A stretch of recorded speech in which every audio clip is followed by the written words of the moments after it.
Hello, everybody. We are Andrea Pezzi, orthopedics resident from Italy. Maria Antonietta Scazzariello, orthopedic resident from Italy too. And Erika Chiaparelli, I'm a spine research fellow at HSS and a candidate for orthopedic residency in the United States. Welcome to the Expert Insight series, where we interview worldwide expert spine surgeon. And in this interview, we are honored to be joined by Dr. Dr Riew, a world-renowned cervical spine surgeon, recognized as one of the leading clinical and academic figure in the global spine community.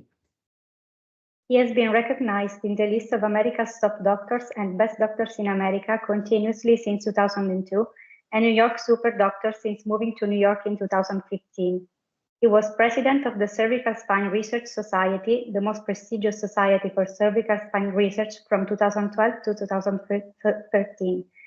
He served as the International Research Commission Chair of AO Spine International and Chair of the International Board from 2015 to 18. Dr. Riew is also renowned for his extensive research on the cervical spine and has published hundreds of peer-reviewed papers and manuscripts, receiving multiple outstanding research paper awards from the Cervical Spine Research Society as well as the North American Spine Society. So with that said, let's start our interview.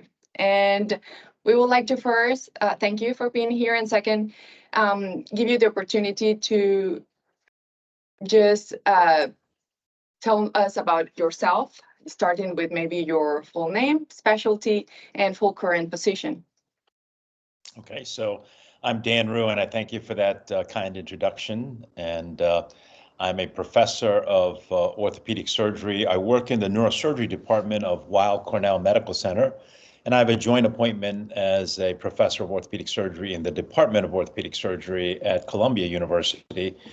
And I work at the Spine Center, and Spine is made up of neurosurgeons from Columbia as well as Cornell, and orthopedic surgeons at Columbia. So we have two different Ivy League universities, with one major medical center, New York Presbyterian, which is the teaching hospital for both universities. And we have several different centers all over New York. We have the center up at Spine Hospital, which is in the northern tip of Manhattan, and also at Columbia at 168th and Broadway, and then Weill Cornell. And now we're expanding to other centers, and eventually we'll include Westchester County and Queens and Brooklyn and all over the place. Thank you. Thank you. And could you share a bit about your roots? What's your hometown? Sure. So I was born in South Korea, and my family immigrated when I was 7 years old to the United States. I grew up in Akron, Ohio, and lived there until I went away to college, and then I did my training in various places, and then wound up with my first job in St. Louis, Missouri, at Washington University, where I worked from 1995 until 2015. And then at that point, I was recruited along with two of my partners to Columbia University.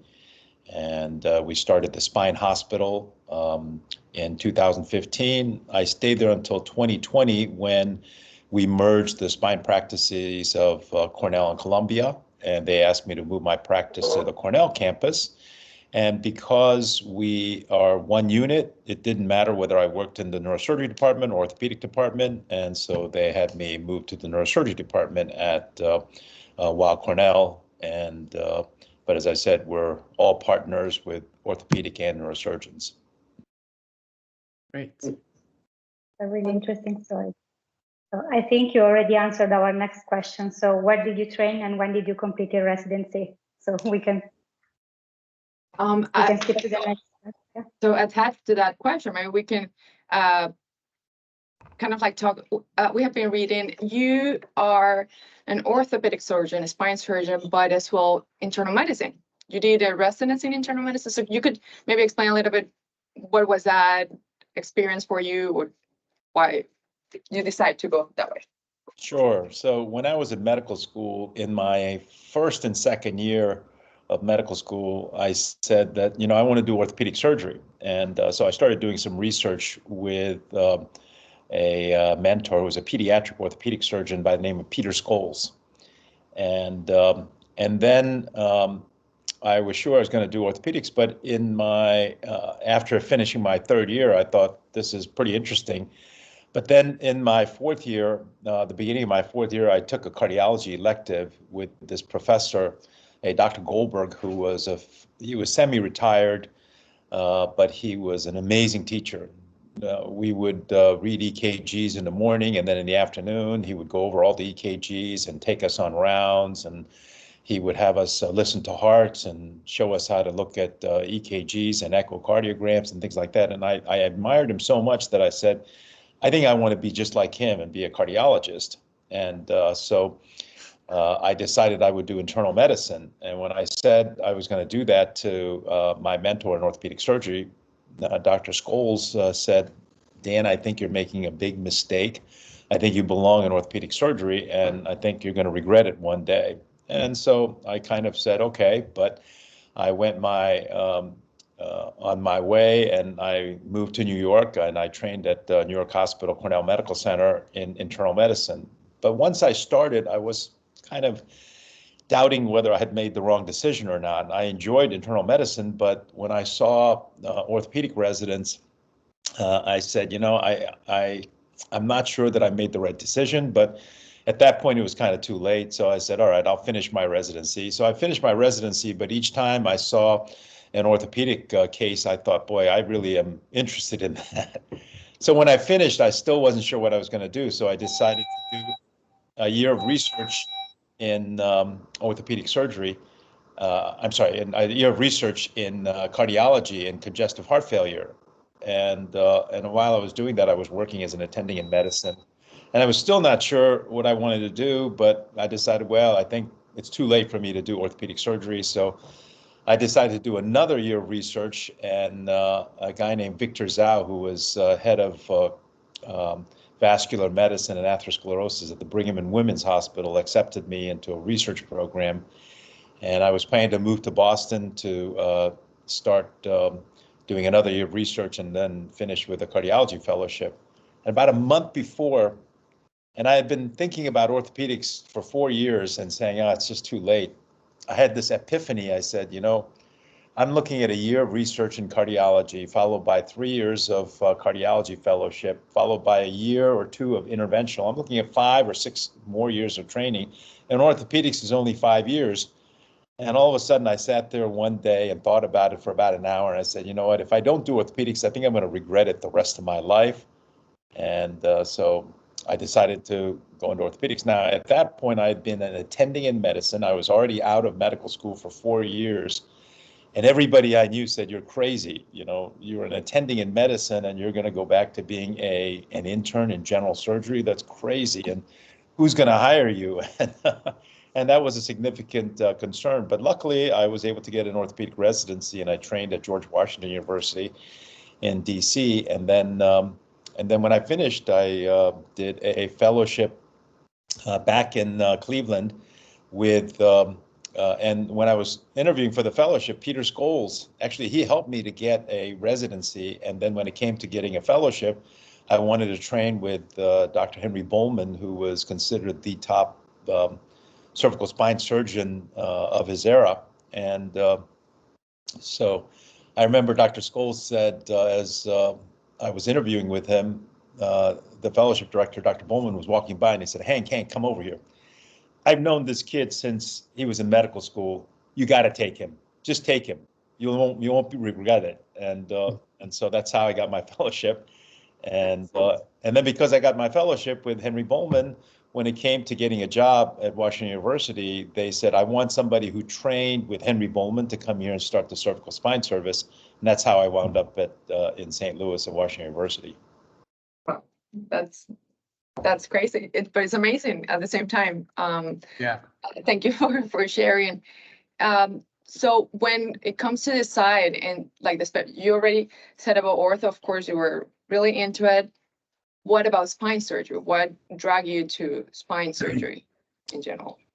Yeah, so when I was in residency at I thought about shoulder surgery, tumor surgery, and spine was not really high on my list initially, but I was very interested in it. And I like the complexity, and I like the fact that if somebody goes into internal medicine, I think people going into internal medicine have a slightly different kind of personality and outlook on things than somebody who goes into orthopedic surgery.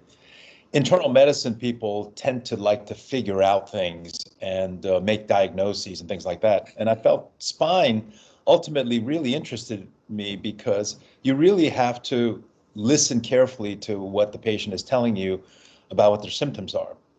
Then you have to examine them, and then you have to figure out, is it, let's say, the cervical spine? Is it the cervical spine? Is it some other medical problem like, let's say, multiple sclerosis or ALS? Is it a problem that's emanating out of the shoulder? If they have chest pains, is that a cervical angina or is it cardiac angina? And you have to figure out all of these different things. And I think that suited my personality the best. And being able to really use my skills as an internist as well as a surgeon to figure out what's going on. And it just seemed to me a very complex thing that was not necessarily the easiest thing to do. And then the stakes are very high. I think surgeons tend to want to be challenged. And if I'm doing something that I find easy, it's like the difference between playing chess and checkers. Checkers, you get bored of it pretty easily because it's pretty easy to play. But the chess game, you can never stop learning, and there's always something else to learn, and it's a complex issue. And I think that's what those challenges are what led me to pick spine. Nice. That makes completely sense. So those will be the pros. What about the cons of becoming a spine surgeon? So I love what I do, and if I had to do it all over again, knowing everything I know today, I would say I would still pick spine surgery. But there are obviously some negatives to being a spine surgeon, and what I tell future spine surgeons, trainees, fellows, and residents is that spine has the potential to reward patients tremendously. You come in and you have severe myelopathy, you're in a wheelchair, and you can cure that myelopathy and sometimes get that patient to walk again and live out their lives with normal neurologic function. But it also has the possibility that you could paralyze somebody and then completely ruin their lives.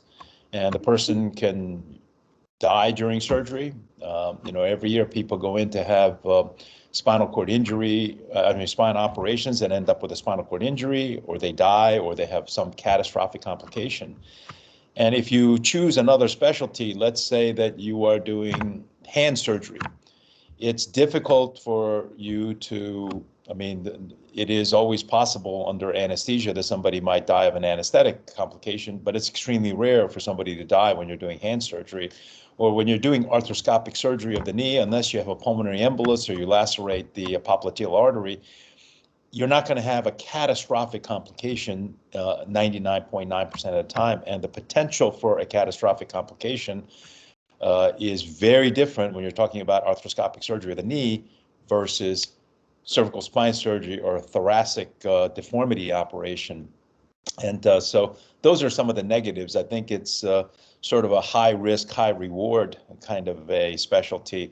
And you're dealing also with, older, sicker people. If you're a sports medicine doctor, you're dealing with young, healthy people who you're trying to restore their function so that they can go back to playing sports. And most of those patients are young and healthy. Spine patients can be young and healthy, but they can also be, 90 years old with, a million medical problems. That's completely true. Thank you so much. Thank you. And thinking about your professional journey, who inspired you the most to become the surgeon that you are now? I think a lot of different people have been my mentors and have been my inspiration for what I do. Certainly when I was a resident, I had many phenomenal attendings who taught me all about the surgeries that I do. And then my fellowship mentors were all phenomenal surgeons, and they were very kind people who were actually very good doctors and wonderful mentors and humanists who believed that what they were doing was a calling, and they were not just surgeons but physicians who cared for their patients and cared about the well-being of the patients. And then when I became an attending at Washington University, my mentors were my partners and my chair, who also inspired me to do well in academics, not just be a spine surgeon, but also to perform in the academic world so that I could advance the field, create new knowledge, and then disseminate that knowledge to other people. And so I have so many mentors, and I am where I am today because of those mentors. Great. Thank you very much. And you already told us why you choose orthopedics and then spine surgery. I'm going to add, why did you choose cervical spine surgery as a subspecialty? So that was actually almost accidental. When I went into orthopedics and thought about spine, I was thinking more of deformity surgery. But when I was applying for fellowships, everyone I talked to said, if you're interested in academics, you need to go train with Henry Bowman because he has trained more academic spine surgeons than anyone else. And that is the top spine fellowship. And that's where you should go if you want to go into academics. And when I interviewed with him, I told him, well, I think I might be interested in deformity surgery. It seems like that's a very, a very interesting field where you're looking at the whole spine, and it seems like very difficult surgery. And it seems like that's something that would be fun to do. I said, well, I don't really do deformity surgery. And he said, I do degenerative.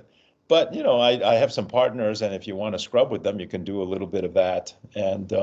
But mainly I was interested in having a mentor who I knew would help me with academic medicine. And so I was fortunate enough to be chosen by Henry Bowman to be one of his fellows. And when I started, I enjoyed what he did, but I didn't really think that I was going to do just cervical spine. Even Henry Bowman, who was known as the best, the greatest cervical spine person of his era, only did about 45% cervical spine. 55% was in the lumbar spine. But when Washington University contacted him and said, we want one of your trainees to come and start the cervical spine service at Washington University, and I got the job there, they thought they were hiring a cervical spine surgeon. I thought they were hiring just a spine surgeon. And when they put out a little card at that time, a postcard, and sent it out to all the referring doctors in St. Louis. On one side, it said Ken Yamaguchi, shoulder and elbow surgery. On the other side, it said Dan Riew, cervical spine surgery. And so Ken and I looked at each other and Ken said, there's nobody that just does shoulder and elbow. And I looked at him, I said, well, there's nobody who just does cervical spine. I mean, that doesn't exist. There is no such thing as a cervical spine surgeon. You're a spine surgeon, and cervical spine is only 25% of all spine operations. You and I are going to starve to death. And so we went to the chair and said, we got to send out another card. You got to send out a card that says spine surgery, and the other one's got to say upper extremity, shoulder and elbow, sports medicine. And he said, no, I'm sorry, we blew our entire budget on the market. I mean, you can imagine the marketing budget for an academic practice is like zero. I think the postcards might have cost them a couple $100. And so we said, oh, I guess we're just going to starve to death. But for whatever reason, I was very fortunate in that I had two phenomenal partners, Keith Bridwell and Larry Lenke, who had built a phenomenal practice and with a great reputation. And Washington University in St. Louis had a stellar reputation. And so a lot of patients came to me, not because of me, but they said, we tried to get in to see Keith Bridwell or Larry Lenke. They were so busy. So we figured if you were one of their partners, you couldn't be half bad. That's why we came to see you. Or we came to see you because Washington University, we know, is like a top-notch medical center. So we figured you couldn't be half bad if you work here. And that's how I built my practice. And when you say that you're a cervical spine surgeon, people assume that, well, you must know what you're doing. Otherwise, you couldn't make a living just doing cervical spine. But I still did some thoracolumbar spine for the first few years. About 70% of my practice was cervical and 30% was thoracolumbar.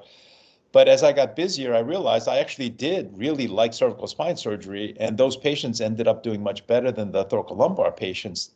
So I gradually transitioned, and by about year 5, I was doing 99% cervical spine surgery.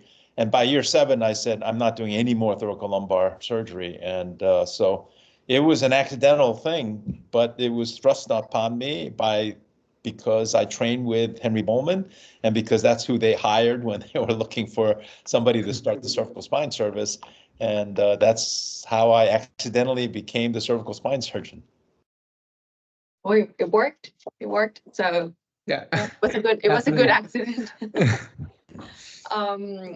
So as you know, every professional has one memorable case. Could you share a bit about yours and the lessons you learned from it? Yeah, so you never forget. I think if you ask the average surgeon, what's the most memorable case? The most memorable cases are the ones that are disasters. Because you could do 1,000 great cases, they all go well, the patients are happy, and so on, and they go in and they float away because you just are happy. And when you're happy, you don't remember things as much as when you are down in the dumps and you are very upset and sad and so on. And a case that happened to me early in my career was a man who I had done a corpectomy on. And I had done a couple level corpectomy on this man, and post-operatively, we had him in the intensive care unit, as I did all of those corpectomies early in my career. And I think I'd been in practice for maybe 2 years at that time. And one of the things that you watch out for when you do a 2-level corpectomy is airway obstruction. So I told the ICU staff that's the number one thing that we were worried about. And at that time, I was using what's called a 2-poster brace, which is a collar that was made of aluminum and some plastic, and that's the one that Dr. Bowman used. And we would do corpectomies without using any plates in Cleveland, where I trained. And so for him, I used what's called a kick plate, which you put just at the very bottom end of the construct. And I thought this was an innovative thing to prevent the graft from popping out. So the man started having some airway issues on the second postoperative night, and the ICU director had informed the residents that if anything should block his airway in the middle of the night, that they should try to intubate, and if that doesn't work, that they should do a cricothyrotomy instead of continue to intubate, because you can lose your airway and asphyxiate. Well, they woke him up in the middle of the night to do some vital signs, and unbeknownst to us, he had some kind of a post-traumatic stress disorder, and if you woke him up in the middle of the night, he would think that he was in a war zone and fight with the people. And so they woke him up. He started fighting with the people. He ripped his collar off, was moving his neck around, and then he passed out. They tried to intubate him for about 10 or 20 minutes, and it didn't work. And so his asphyxiated and had brain damage. And ultimately, it ended up as a lawsuit for the hospital not intubating the patient. They specifically asked that I not be named in the lawsuit, the family. And they said that Dr. Riew had given instructions, and the ICU director had given instructions to do a cricothyrotomy, and that wasn't done. And it was in the middle of the night. There's nothing that he could do, and so they never sued me. But I ultimately, because he was declared brain dead, they ended up extubating me. He passed away. This happened over a period of several weeks, and during those weeks, I don't think I slept more than 2 or 3 hours a night, because I would wake up and I couldn't go back to sleep. I probably lost about 10 or 15 pounds, and I was very depressed, just very, very depressed during that entire time. And I felt as though I was the worst surgeon in the world. I felt that that sort of my professional career had come to an end. and that everyone was going to sit there and say that this is not a good surgeon, and we'll never refer a patient to him. And there were some people that were associated with him in other specialties that never did refer another patient to me, and I could understand why. And so what I learned from that is, number one, you have to be, when you have a complication like that, the thing you want to do is avoid that. You don't want to go see that patient. You don't want to talk to the family because it's so painful to do that. But if you don't do that, they're much more likely to sue you, and they're much more likely to be angry with you, because the time when they need you the most is when you've had a catastrophic complication. When everything in your body and your being and your mind tells you stay away because it's so painful, you actually have to fight that and actually spend more time with that patient, more time with that family.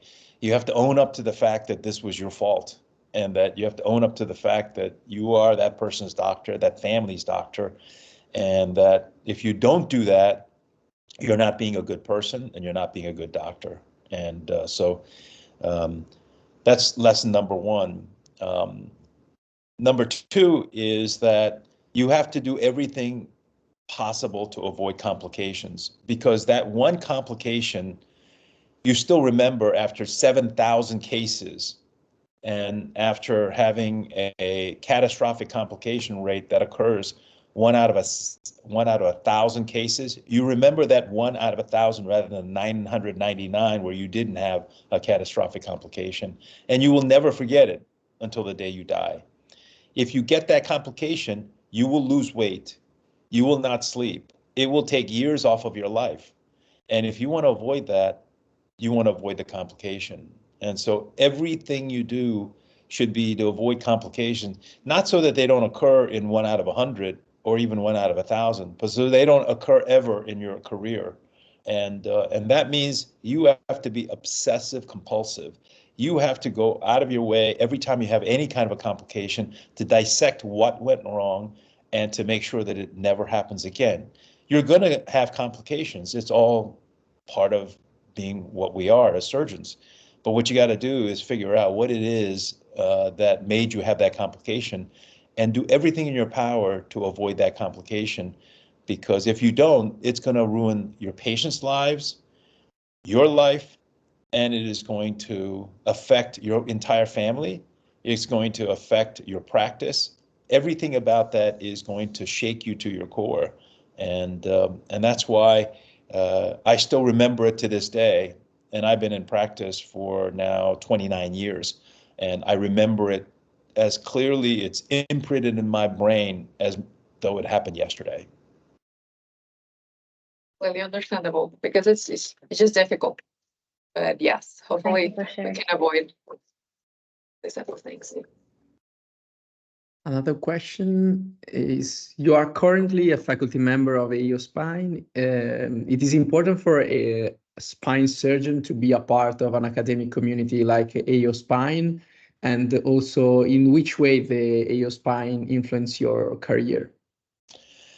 So AO Spine is an amazing organization, and it was started by a bunch of surgeons who invented some tools in Switzerland, and they decided that instead of keeping all the royalties to themselves, that they would start a nonprofit to help teach other people to do internal fixation, because before then orthopedic surgeons were using casts, plaster and things like that to treat fractures and so on. But the Swiss came up with innovative ways of treating fractures and using internal fixation to stabilize things. And they said, we need to teach the rest of the world how to do this. And they did. And so AO gradually spread throughout, and with the proceeds from the sales of those implants that were poured back into AO, it became a global organization. And I had the privilege of being a member of the leadership in AO Spine, and as a member of AO Spine, as a faculty member, and as one of the officers in AO Spine, I got to meet surgeons from all over the world, and became friends with surgeons from all over the world. And you can join organizations that are that pertain only to your region or your own country. But if you join AO Spine and you get to know surgeons from all over the world, that can really influence a global perspective and teach you about how they're doing things all over the world. And your reach is all over the world. I can say that AO Spine has been instrumental in my career in learning about how other surgeons do things, and also being able to reach out and teach surgeons all over the world. And as a result of that, I get referrals from those surgeons from every part of the world, and so my practice has become international, and I owe that in large part to AO Spine. So as a young surgeon, I would definitely recommend that you get involved with AO Spine. It will, and AO in general, regardless of whether you do spine or another type of orthopedic practice, because it will really help you in broadening your knowledge, in making friends from all over the world, and then becoming knowledgeable about how things are done in other parts. And if you become a leader and a thought leader and a teacher and an instructor, it will help you develop an international practice.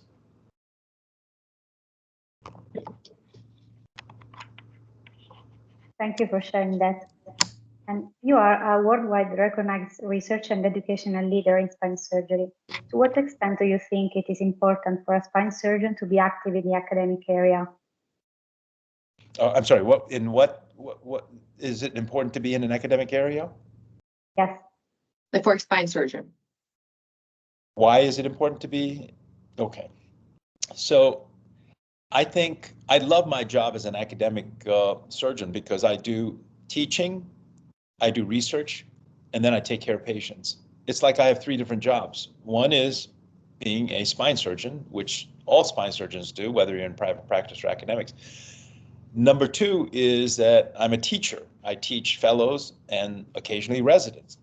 And number three, I do research to try to push the envelope, learn new things, and by learning things that haven't been discovered before, I'm able to spread the knowledge to other people. I tell junior people like residents and fellows and young attendings, I tell them it's important to do research because one, it's a lot of fun. And if for no other reason, doing research will help you in your practice. Because if you are, let's say, a phenomenal spine surgeon and you work in a large hospital, your reach is that hospital and the patients that you have treated and your referring doctors. But if you write an important paper and it gets published and it becomes well known to surgeons all over the world, now you are sharing that knowledge with other surgeons. And let's say you report in a rare problem that you have treated 30 patients with that condition. Now, if somebody has that rare problem, they will look you up, and referring doctors will look you up, and they will say, oh, this person has treated more of these conditions than anyone else in the world, and they will refer that patient to you. So if you want to be a surgeon to the global community or even your national community, rather than just your city or just your hospital, then I think it's important to publish and be academically driven and academically well known. It really does help your practice. But more importantly, I think what it does is that we all learn things. Whether you're in academics or in private practice, you're going to learn something about how to take care of a patient that nobody else knows. And we are unlike every other field. If you work for Apple and you discover a new way to make your phone work better than a Google phone, the last thing you will do is publish it. You will never sit there and tell Google people, you know, if you do this, the phone works a lot better, the battery lasts a lot longer. But in medicine, we're totally different. We discover something, and what's the first thing we do? We go and present it in a national meeting, and you say, if you do this, more patients will come to you, patients will be happier, you will get better results, and you share it with all of your competitors, whether they're in your city, your hospital, your state, or in your country. And you will publish those results. And the first thing we do is we share it with people. That's what makes us different from people who are in industry and people who are, in a competitive world. We try to share our knowledge for the betterment of the patient. And we don't sit there and keep our secrets to ourselves. We don't say, if you do this, your patients are going to be, we don't discover something and say, you know what, if I do this, my patients do much better than the next guy. We don't keep it to ourselves. We share it with everybody and say, you should do this because it will make your patients happier. And that's what makes us very different from everybody else. We don't keep it to ourselves. And that's what I think drives the better mission of being a humanist and a doctor, because as a doctor, the word doctore comes from the word to teach, and you're a teacher in Latin if you are a doctore, and that's what we try to do, is that we learn something and we teach it. That's a great insight. Thank you.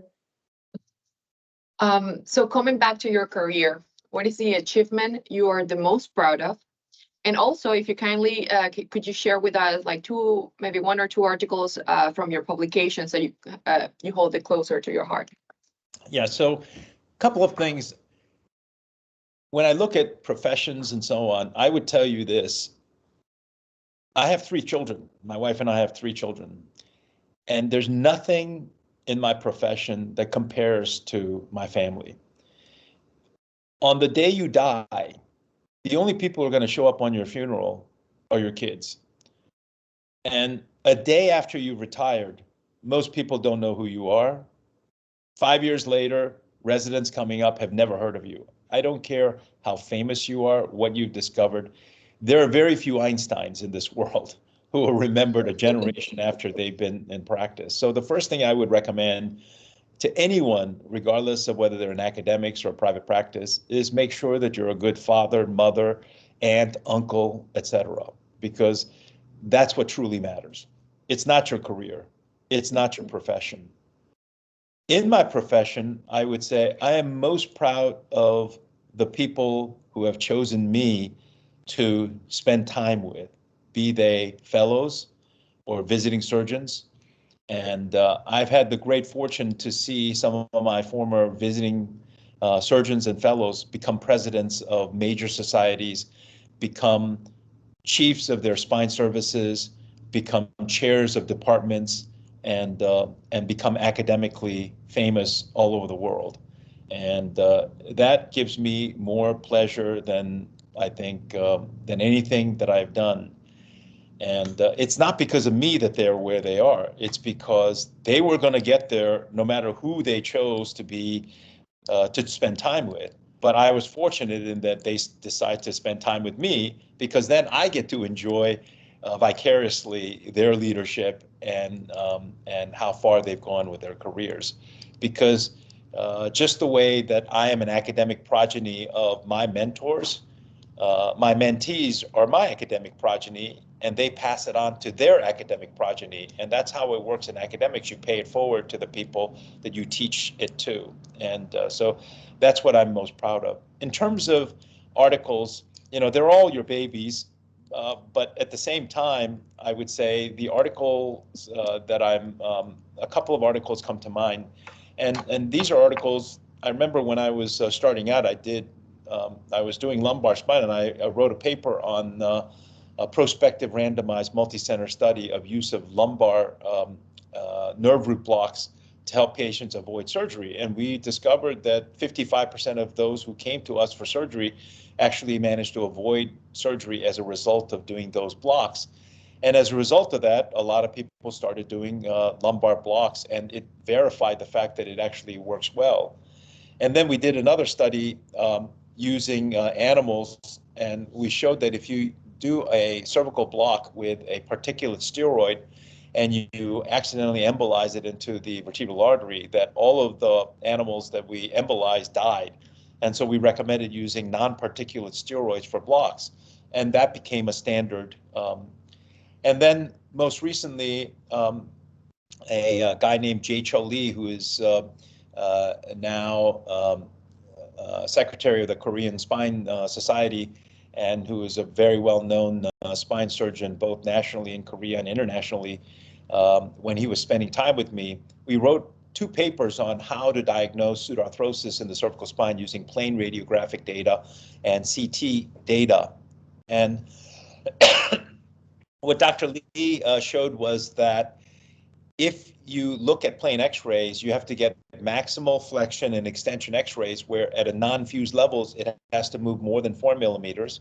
And at the fused level, it has to move less than 1 millimeter on a maximally enlarged x-ray.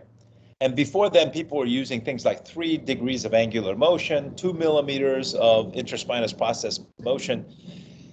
And we showed that none of those are very accurate. And we took intraoperative exploration data, so patients that I explored intraoperatively, make sure that they were fused as the gold standard, and noted that it's got to be moving less than 1 millimeter at the operated level and more than 4 millimeters at a non-operated level. So, because if you only move a little bit, you're not going to move at a non-operated level. And we show that that's very important. And for CT, you can't look at what's inside the cage. You got to look outside the cage. You have to have new bone formation, or what we call extra graft bridging bone, where we didn't put it. That's new bone formation. That's how you tell if a level is solidly fused. If you don't see that, it's not fused. And those papers are very important because I diagnose a pseudoarthrosis almost every month. And at least 50 to 75% of the time, those patients come and they say, my surgeon told me that I was solidly fused. And I show them how they move and how the CAT scan doesn't show it. And when I fix their non-union, those patients are very happy. And most of the time, they're very upset with their original surgeon and say, I went to my surgeon and he said I was solidly fused. There was nothing wrong with me. And then I went to 2 or 3 other surgeons. They all told me there was nothing wrong. They didn't know what I needed to be fixed. And you're the first person to discover that I have a non-union, and you showed it to me. And when you fixed it, my pain is gone. And so I tell surgeons, you must learn how to do this, because you will have patients who are very happy with you that other surgeons cannot diagnose. And they will be extremely grateful to you. And it'll be a lot of hugs and kisses from those patients because they're so happy with you. So if you want to make patients happy, learn how to diagnose a pseudoarthrosis, because you can make those patients very happy because they've been miserable for so long. Thank you. Keep it in mind. Thank you. And if you could turn back time, what advice would you give to the young you? So would you have done something differently or not? I would say don't do internal medicine first. Maybe, yes. I would say I'm glad to a certain extent that I did internal medicine, because had I not done internal medicine first, and I don't think I would be the surgeon I am today, because internal medicine teaches you a way of looking at diagnoses and figuring out what's wrong that I don't think I would have gotten just from my surgical training, number one. And I would say also, looking back on the time that I spent, I would say that I would have done more research. I would have spent more time in college learning about things like art and music, and being a more diversified person who has many different interests. And I would say that I would have gotten married younger and had kids at a younger age than I did. I didn't get married until I was, I think, 32 or so, and I probably would have gotten married younger and had kids at a year earlier age. But other than that, I'm happy with the choices that I've made, and even the choices that I thought ended up not working out actually had an amazing way of working out. If I hadn't done my residency in Washington, D.C., I wouldn't have gotten my fellowship. Had I not gotten my fellowship, I wouldn't have wound up at Washington University. Had I not wound up there, I wouldn't have done cervical spine surgery. And so I remember a graduation speech done by Stephen Jobs at Stanford University. And he said that there are a lot of zigs and zags in life, and I'm paraphrasing what he said, but basically all those zigs and zags looked as though they were mistakes. You know, he got fired from his own company. And he did a lot of things that looked like mistakes. But had he not been fired, he would not have gone and done other things. And that would not have, if he hadn't done that, that wouldn't have led him back to Apple to become the Stephen Jobs that he was when he gave that graduation speech at Stanford University.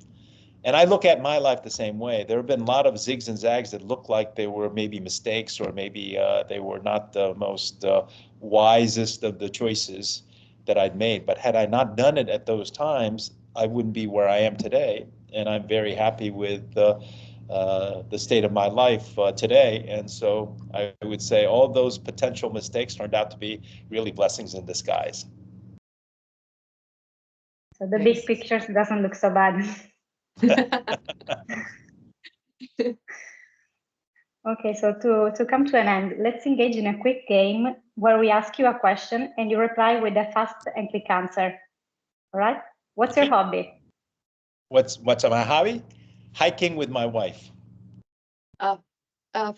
Favorite book? Favorite book, Hawaii, James Michener. Okay, good. And favorite sport and team? Oh, I don't really watch competitive sports, unfortunately, but I would say that my favorite sport is just hiking and running with my wife. Oh, okay, good sport. What's your favorite surgery? My favorite surgery is an anterior cervical arthroplasty. Okay. Navigation or freehand? Freehand. I've used navigation only a couple of times, and they just took longer, and I didn't trust their accuracy. But in all honesty, I imagine if I did 100 navigated cases, I would get much better using navigation. Okay. What about open surgery versus minimally invasive surgery? So almost all of my surgeries are minimally invasive in that patients are done on an outpatient basis, but I do them with an open approach using the microscope. Yes. And last question, a word that defines spine surgery for you. I'm sorry, what? A word that defines spine surgery. An award? I'm not sure. No, a word. One word that defines one spine word surgery. defines spine surgery. Fascinating. So we are at the end, and thank you very much for joining us today, Dr. Riew, and for being a source of inspiration and motivation for young surgeons like us, but also for all the community of AO Spine Youth Club. And it has been a true privilege. So thank you very much. Well, thank you for inviting me. It was a pleasure talking to all of you, and I wish you the best in your careers. And I envy you in the sense that you're going to see all kinds of things and all kinds of wonderful innovations in your life, because orthopedics is just taking off, and you're going to see amazing things, and you're going to look back upon your mentors and say, I can't believe that they used to do that. It's like crazy. Nobody does that anymore. And it's going to be wonderful and exciting to see your careers all develop over the next 20, 30, 40 years. So good luck, and thanks for having me. Thank you so much.